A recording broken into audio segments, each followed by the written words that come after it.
Então, boa tarde com todos. Obrigado pela oportunidade de apresentar aqui hoje. A palestra vai ser sobre completamento de anéis, um pouco, né? Vai ser mais uma apresentação um pouco mais informal, porque eu quero, no final, meu objetivo principal é mostrar porque que eu estou apresentando isto, que tem a ver com meu trabalho de dissertação um pouco. Então, vou começar com essa parte. Okay.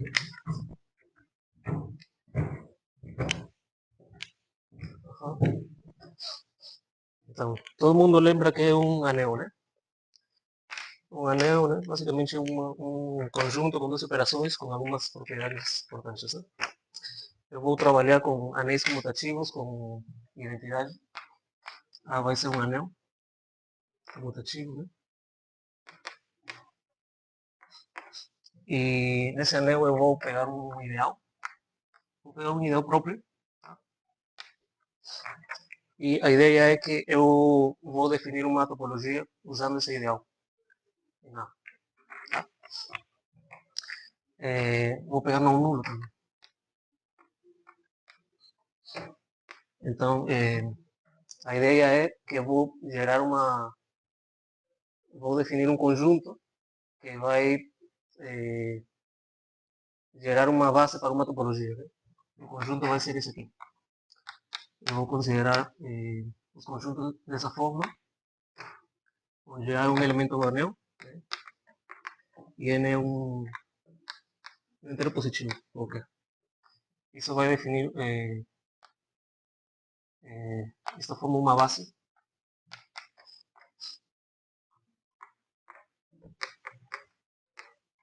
para uma topologia.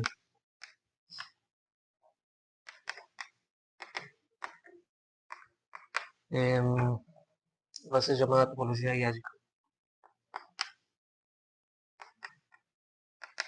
Topologia iádica. Né? Então, por que dar uma base para uma topologia? Porque se a gente considera as interseções desses conjuntos, né?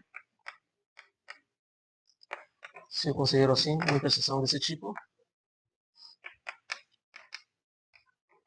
isso pode ser só duas coisas, né? Se eu, por exemplo, considero M maior ou igual que N, isto só pode ser vazio ou o cara que tem o exponente maior.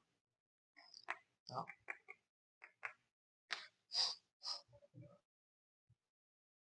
Certo? Uhum. Por exemplo, um exemplo simples do caso em que pode ser vazio, por exemplo, seria quando eu, por exemplo, considero aqui um exemplo, né? Vou considerar um anel, o conjunto, o anel dos polinômios em uma variável. Tá? O ideal posso considerar o maximal nesse caso, gerado por x. Cai um copo. Então, se eu considero, por exemplo, ainda dá para ver aqui, né? Se eu considero esses dois conjuntos, né?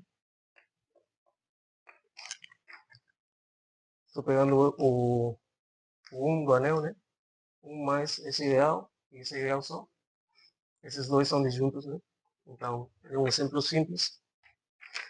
Isso. Então, temos aí uma topologia. O que podemos fazer é considerar sequências nessa topologia agora. Né? Então, por exemplo, eu vou definir o que seria uma sequência convergente nessa topologia.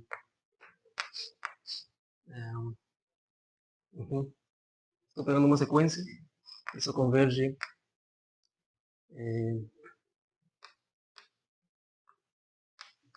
para um elemento A. Né? Aqui a definição é basicamente a que a gente conhece, né? de cálculo é bastante parecido. Se para todo R positivo, existe, por exemplo, um N0, positivo também. Então que se o natural n maior ou igual do que n0, né? Isso implica que essa diferença aqui, an menos a, pertence a essa potência do ideal. Né? Basicamente, a ideia é que essas potências dos ideais estão formando como uma espécie de vizinhança dos pontos de A, né? Dos elementos de A. Então, por isso que temos isso. A definição que podemos considerar é de sequência convergente, né? Não, de Cauchy, né? De Cauchy.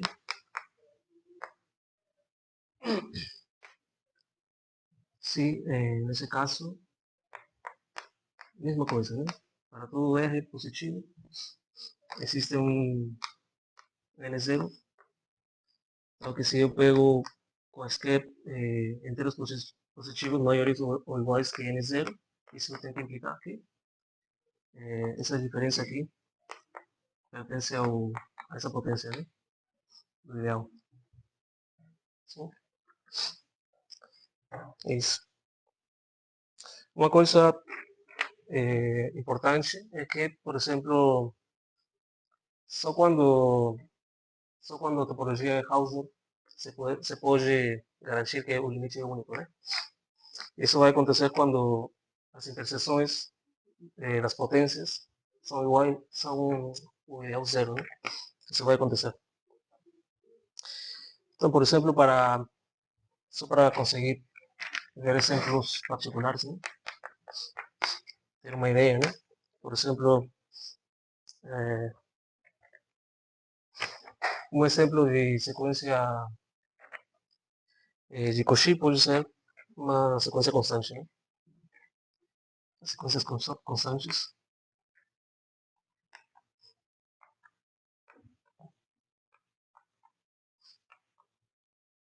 né? Isso. Outro exemplo seria o seguinte, né?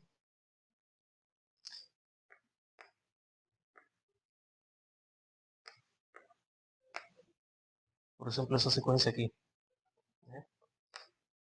Esse anel que estava considerando antes, certo? Essa sequência de Cauchy também.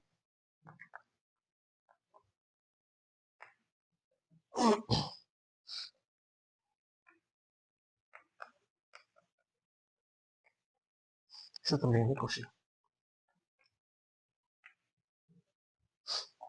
É isso.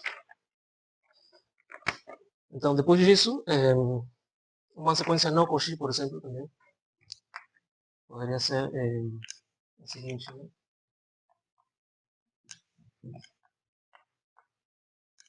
Essa aqui, né?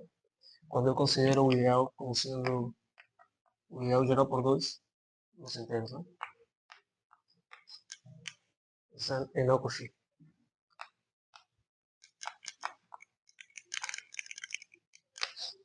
Tá bom? É isso. Então, depois disso, eu vou considerar uma relação de equivalência. Tá? Vou considerar, vou denotar como C o conjunto das sequências de Cauchy.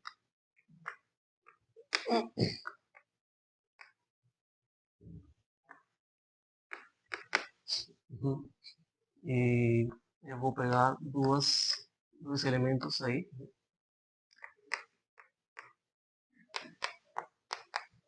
Estou pegando duas sequências de Cauchy. Vou definir essa relação de equivalência aqui. Se estão eventualmente muito próximas, né, basicamente. Ou seja, de que para qualquer f positivo, né, exista um n0 positivo também. Tá ok? Se n é maior ou igual do que n0, isso implica que an menos bn pertence a essa potência do ideal. Ok?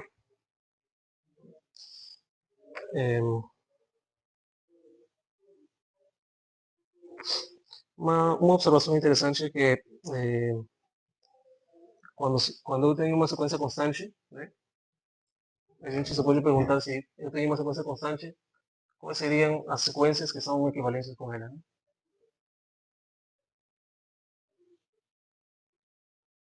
Nesse caso, a gente, por exemplo, se Bn é constante aqui, né? Basicamente, as sequências que são equivalentes com ela vão ser justamente as que convergem para ela, né? Pela definição. É isso.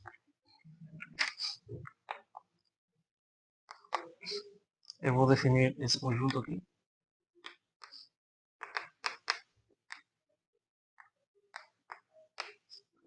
Vou pegar o conjunto das sequências de cosinha A, módulo essa relação de equivalência. Tá? O que vai acontecer é que eu posso definir umas operações aqui, nesse ativo, né? Desse jeito, né? Eu posso pegar, por exemplo,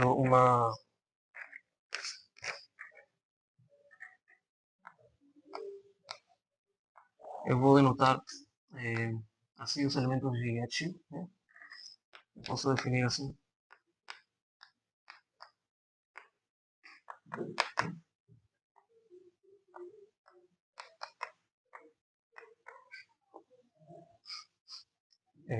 Isto para a soma e a multiplicação também, né? Essas estão bem definidas, é uma conta, né? A fazer. Então, com estas operações, este ativo vira um anel comutativo também. Isso, né? Eu, por exemplo, posso, como eu já tenho dois anéis, né? O A inicial e agora esse ativo, eu posso considerar uma função, né?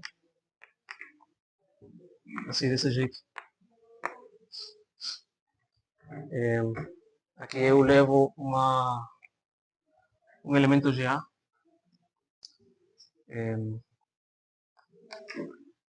na sequência constante.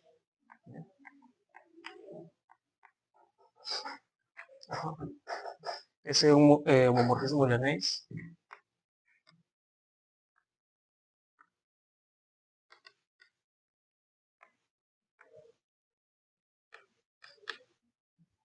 E o núcleo de F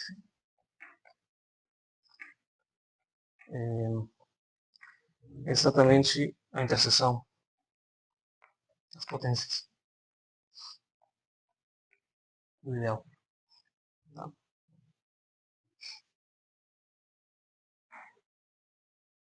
É isso.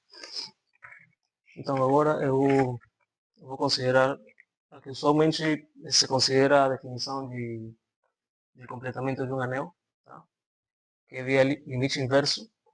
Eu vou dar uma ideia do que é isso. Na verdade, eu vou falar de um caso particular, porque essa construção é em geral em categorias, né?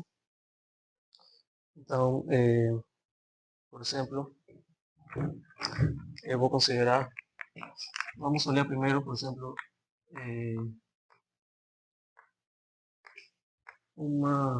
uma desses homomorfismos. Tá? Eu vou pegar um inteiro n e vou considerar esse mapa natural que leva um elemento de A na classe, né? Esse é o sujeto, né? E esse vai induzir, né? Esse induz aqui.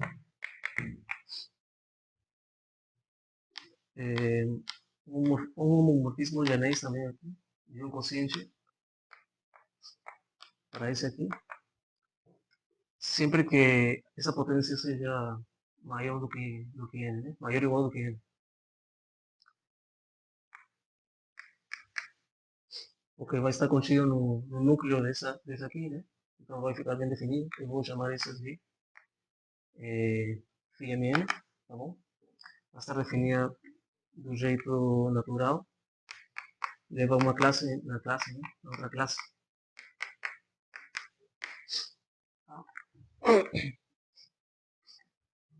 Então, com essa observação, eu vou definir o que seria o limite inverso nesse contexto particular. o limite inverso desses quocientes aqui está definido desse jeito aqui. Vai ser um subanel. Tá? Eu vou pegar sequências desse produto aqui.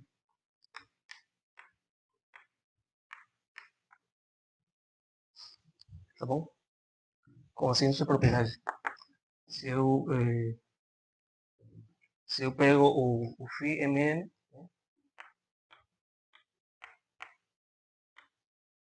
de m, isso vai ser levado na entrada n. Tá bom? Isso para todo m maior ou igual a n. Ou seja, pensándolo de algum jeito, a gente está considerando aqui, essas são classes, né? São elementos cocientes. Basicamente, o que eu estou fazendo é que cada um desses, por exemplo, se eu pego φ21, né? O φ21 leva o ψ2 em ψ1, né? Basicamente isso. Essa é a ideia.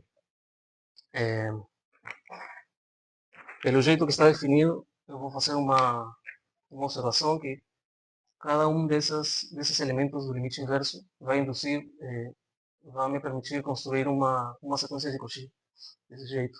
E vice-versa. Eu vou conseguir construir um elemento desse limite inverso usando também uma sequência de Cauchy. Isso no final vai dar uma correspondência entre o limite inverso e esta construção que a gente fez aqui nesse cociente. Tá bom? No final isso vai ser um isomorfismo. Eu só vou dar a ideia. Então, eu denotei aqui Cn, né? Mas na verdade esse Cn é simplesmente um elemento desse quociente A sobre In. Né? Eu posso denotar, por exemplo, assim. Né? Posso escrever assim. Certo? É isso. Então agora eu vou mostrar como que um elemento do limite inverso me dá uma sequência de Cauchy.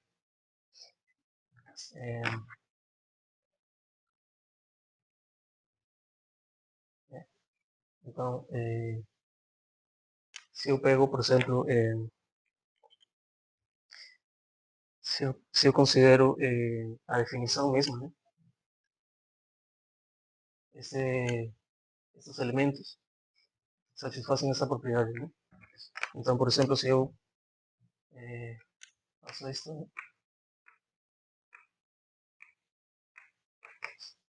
Aqui o que estou fazendo é aplicar φmn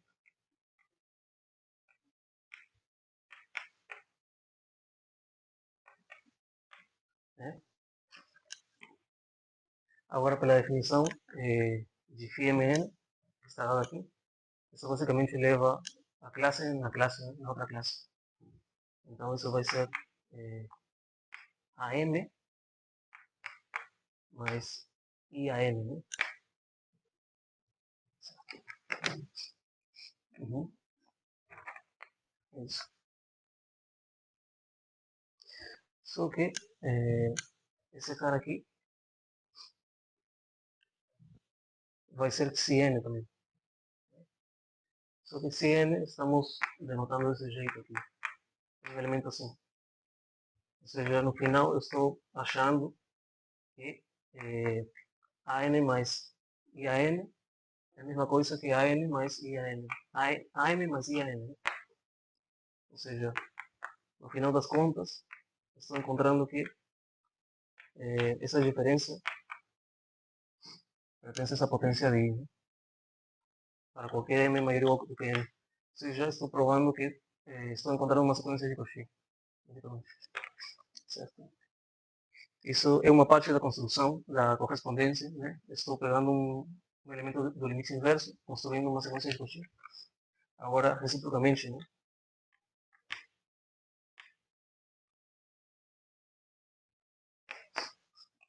Se eu, por exemplo, pego uma sequência de Cauchy.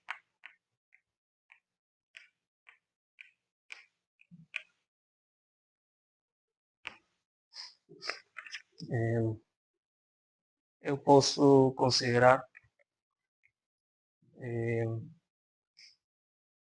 as clases desses elementos para um eje fixado. Vou fixar um eje e vou olhar todos esses no quociente. Aqui. Essa seria uma sequência desse quociente. Certo?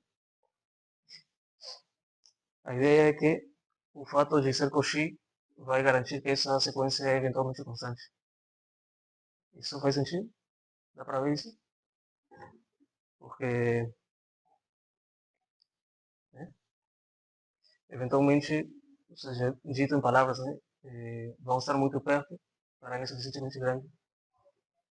Isso vai garantir que, a partir de certo n, as diferenças vão ficar dentro de IAR. Ou seja, estou encontrando que, a partir de um índice, todos são iguais, né? Todas as classes são iguais. Eventualmente constante. Né? Isso.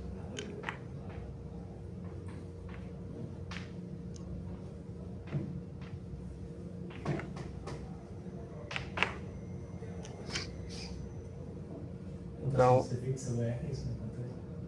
Se você fixa o R, isso não acontece? Você precisa crescer o R também. Como assim? Se você fixa o R, sim. Eu acho que ele é vale.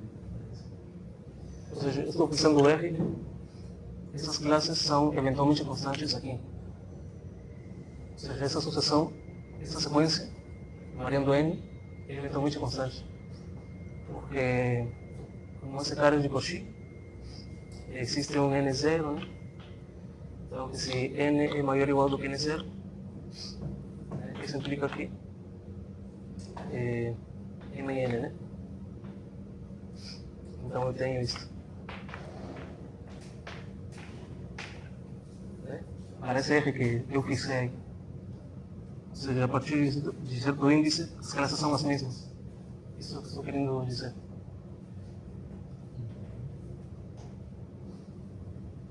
Tá bom? É isso. Então, fixado R, essa sequência é eventualmente constante aqui, né? Nesse quociente. Eu posso denotar esse valor constante. Eu vou denotar assim simplesmente, como não depende de n, né? Eu vou denotar assim. Uhum.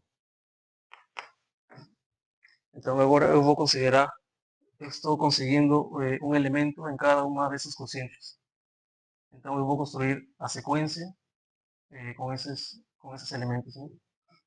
Isso vai me dar um elemento desse produto.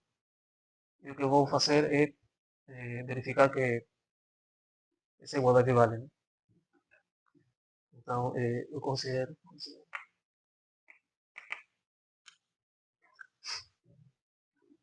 essa sequência aqui.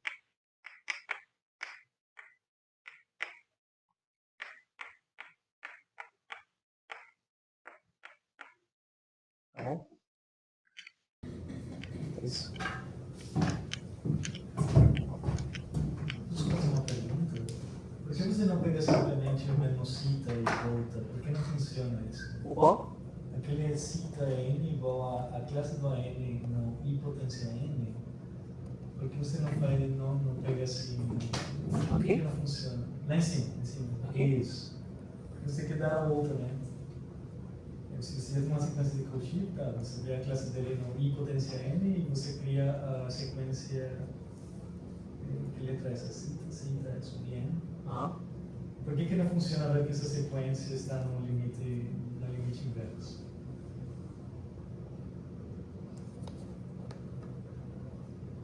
Não sei, talvez tenha alguma coisa que não funcione, por isso tem que dar esse passo adicional, fixar o R e tal. Parece mais natural que a mesma, ou seja, que a mesma conta que você fez para a ida já está na conta. Por que não funciona? entendi. Não sei, talvez realmente não funcione. Eu acho que não funciona. De fato não funciona. Mas eu estou fazendo do jeito que estou garantindo que funciona. Estou pegando. Eu sei que é eventualmente constante, então eu não sei, na verdade, se o, o valor constante se vai dar quando N e L coincidem. Eu não sei isso. Por isso eu não considero isso aqui, né? De fato. Eu não sei qual vai ser esse N que me vai dar esse valor constante. Então, por ser muito maior do que R, não sei, estou considerando assim, simplesmente isso. Parece que você está provando mais do que assim, você tem que provar mais para depois construir a sequência no limite inverso. E, no final, na verdade, essa construção aqui, do jeito que estou construindo esse elemento aqui, me vai dar que quando eu aplicar, como assim? Quando eu conseguir esse elemento aqui, quando eu faça esse análise de novo, vai me dar a mesma sequência de Cauchy. Aí eu vou conseguir, que eu vou conseguir a correspondência, né? É isso basicamente. E uma outra dúvida, nos seus exemplos todos os ideais são primos. Você não precisa Sim. isso na definição. Não, não preciso, a priori não. Tá. A priori não. A priori não. Mas o caso mais trabalhado, o que eu vou falar depois, se dá tempo, é quando o ideal é maximal, na verdade.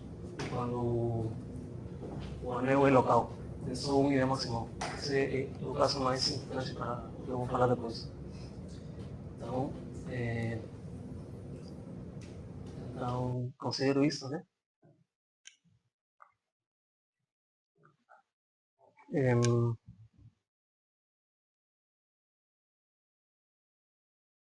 Tá. Eu vou verificar isso, né? Então, eu tenho aqui.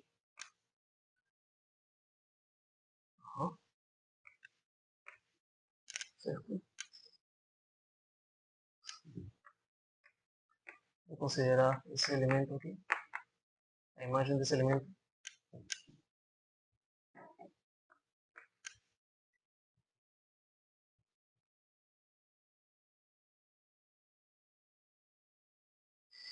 Como eu tinha falado, eu não sei qual vai ser esse n que me vai dar o valor constante. Eu vou colocar um i, por exemplo, tá? Então, eu estou aplicando phi de mn nesse elemento, né?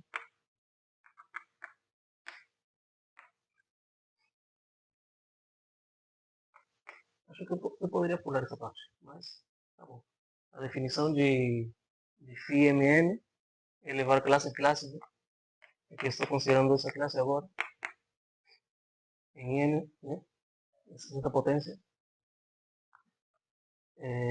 Só que se eu pego i suficientemente grande, isso vai me dar o valor constante para esse quociente, né? Dessa sequência.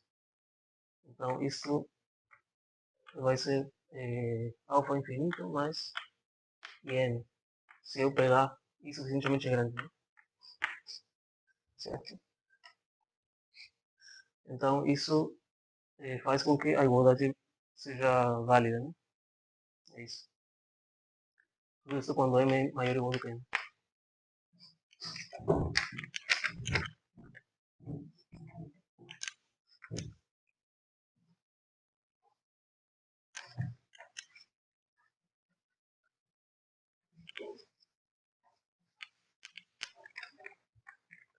Bom, então com isso ganhamos funções, né?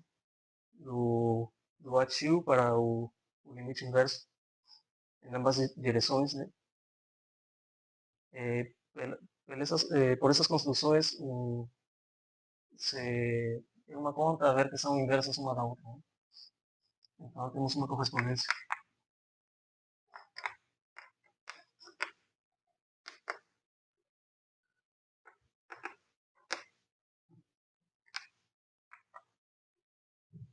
Objetivo, né?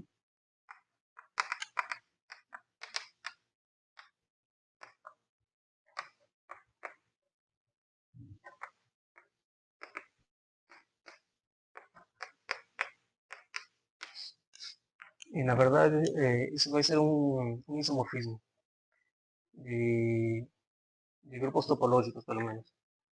Tá bom?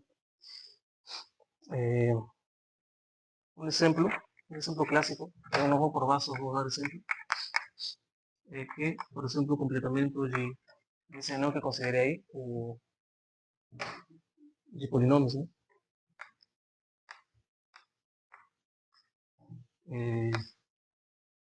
Vai ser o anel de séries de potências. Vale também para mais variáveis. Isso é válido. Então, essa seria a parte, o que eu queria falar sobre completamento de anéis.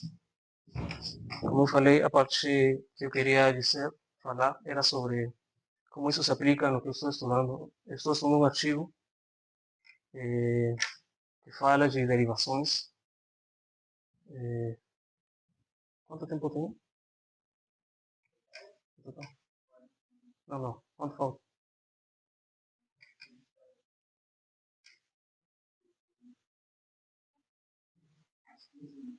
Então, dá tempo então. Então, o que eu queria falar é sobre como uma aplicação do conceito de completamento de anéis, como isso ajuda para conseguir um resultado. Na verdade, esse resultado é o seguinte: eu tenho que falar primeiro de do que é uma derivação.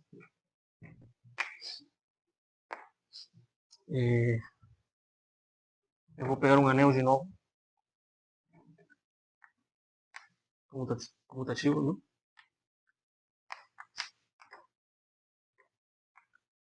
Anel, tá bom?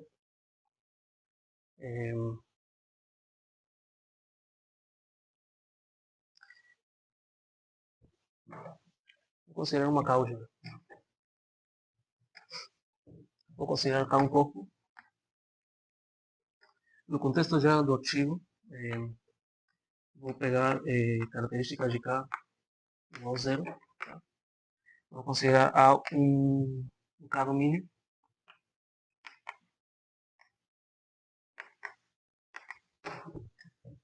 Tipo finito.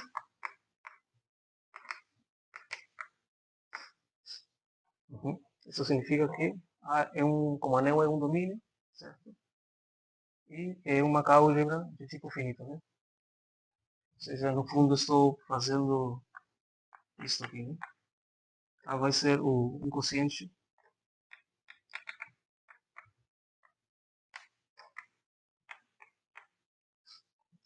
dessa álgebra, onde aí são elementos de A. Uhum. Esse aí vai ser um ideal primo, né? Essa ideia, né?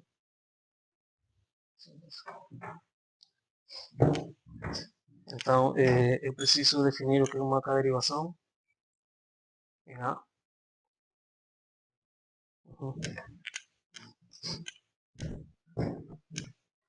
Uma K-derivação em A, basicamente vai ser uma função em A que vai se comportar como uma derivada em A. Essa é a ideia. Para o caso dos anéis de polinômios, isso se pode ver como se fossem campos de vetores. Tá? Então, é uma derivação aqui.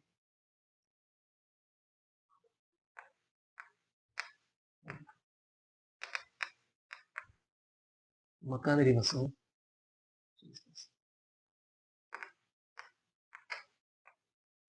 Uma K-derivação em A.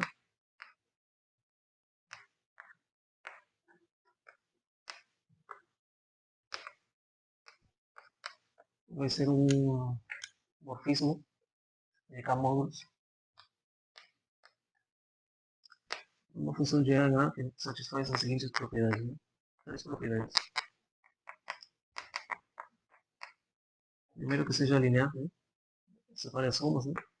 Basicamente, se eu tenho d de A mais B, isso vai ser d de A mais B.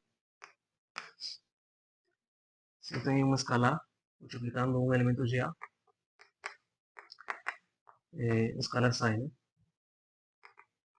vai ser de GA. E a principal razão por que se chama derivação é que satisfaz a regra de Leibniz, aquela do produto, né? Isto vai ser B de A mais A de B, né?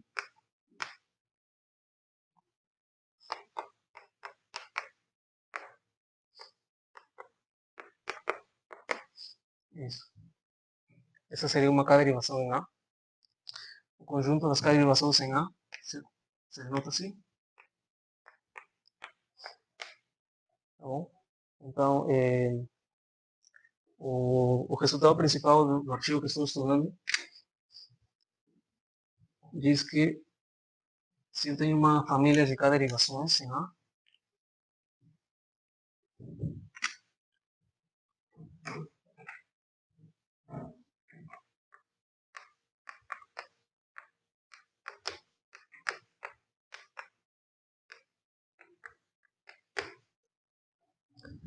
eu vou dar um exemplo.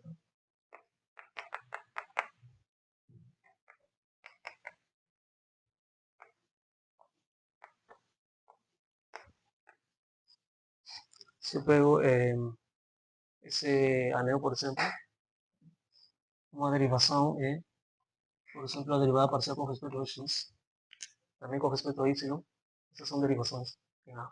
K derivações em A. Tá bom? Então, o teorema fala o seguinte: se eu tenho, com essas hipóteses, se eu tenho uma família de K derivações, o núcleo dessa família, que é definido como a interseção dos núcleos dessas derivações, sim, é o núcleo de uma combinação linear, de uma A combinação linear.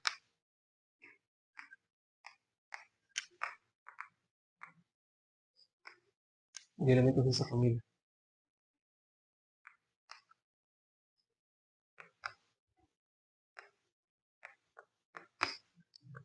É isso. Ou seja, se eu a priori, o núcleo de GF da família está definido como interseção de todos, mas na verdade eu só preciso de uma combinação linear deles, pegar o núcleo dessa combinação. Né? Isso me dá o núcleo da família. Isso diz o teorema. E a ideia da prova é em algum momento usar completamento. Porque se eu, por exemplo,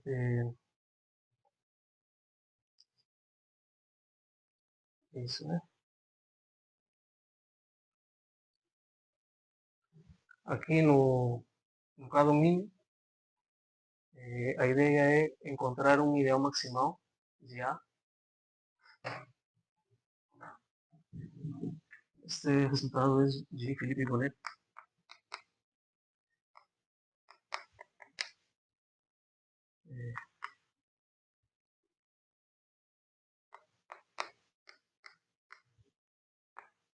É de 2006, né? Então, a ideia é que ele encontra um ideal maximal. Vou dar uma ideia da prova e vou falar onde se usa completamente. Ele encontra um ideal maximal de A, ideal maximal, de forma que a localização de A nesse ideal é um anel local regular.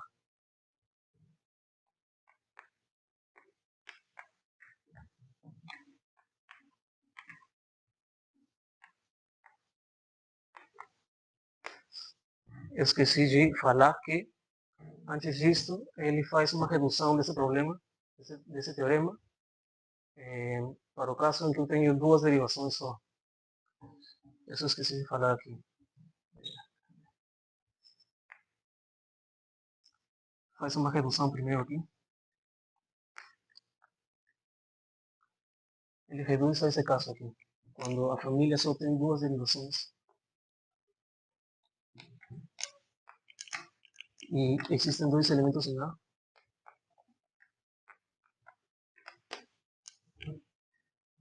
tais que vale isto aqui.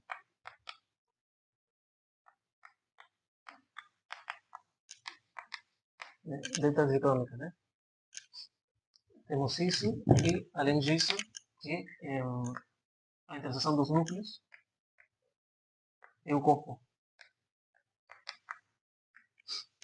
Então ele primeiro faz essa redução aqui, depois ele encontra um ideal maximal, sabe que essa localização é um local regular, é um local regular que contém esses elementos x1 e x2.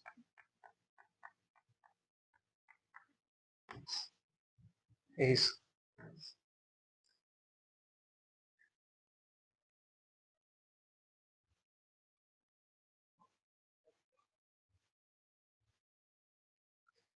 A priori, por que ele faz isso, né? Porque ele, para concluir uma combinação, para encontrar essa combinação linear, como são derivações em geral, assim, ele não sabe como se comportam os elementos de...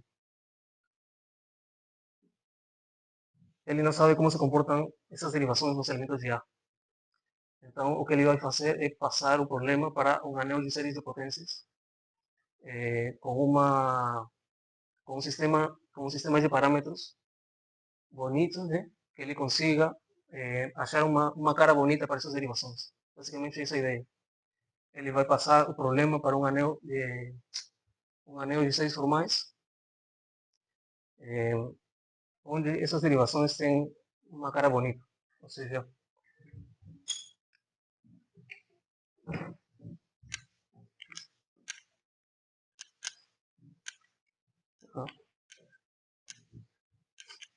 então, até agora ele tem um anel local regular, ele vai passar para o completamento desse cara, desse anel.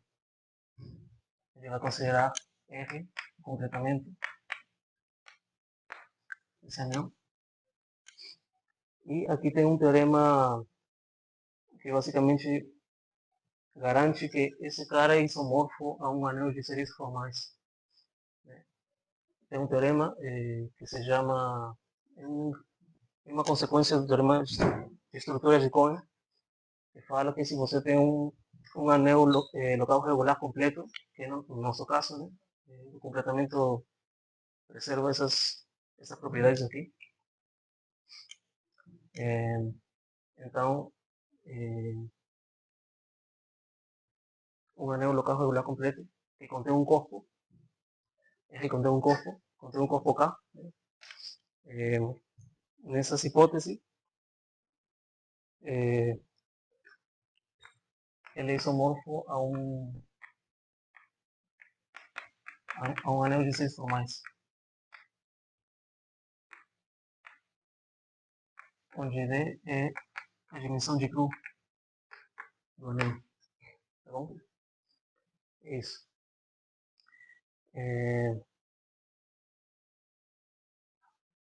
Uhum.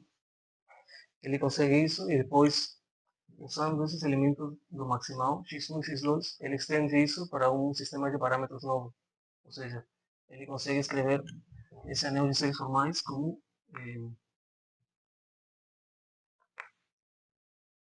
se fosse desse jeito aqui.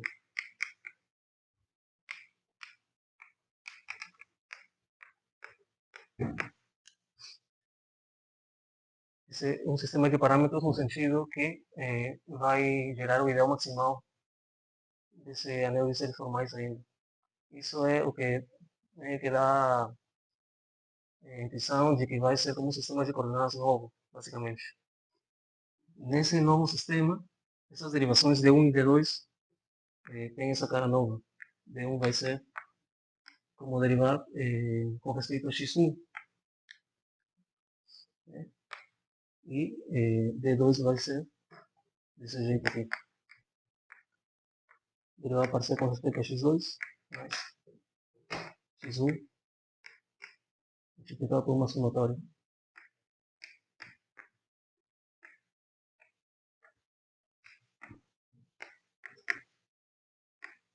Uhum.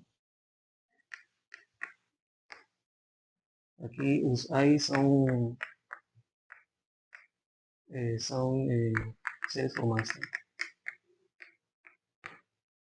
Então, basicamente, ele obtém que essas duas derivações têm essa cara já conhecida, né? Mais conhecida em termos de derivadas parciais. Isso é o que permite ele encontrar essa combinação linear. Ele pega a seguinte combinação linear, especificamente. Ele encontra que para um M muito grande, suficientemente grande, a combinação linear que a gente quer é esta. Né? X1, essa potência, vezes D1, mais X2 a M, D2.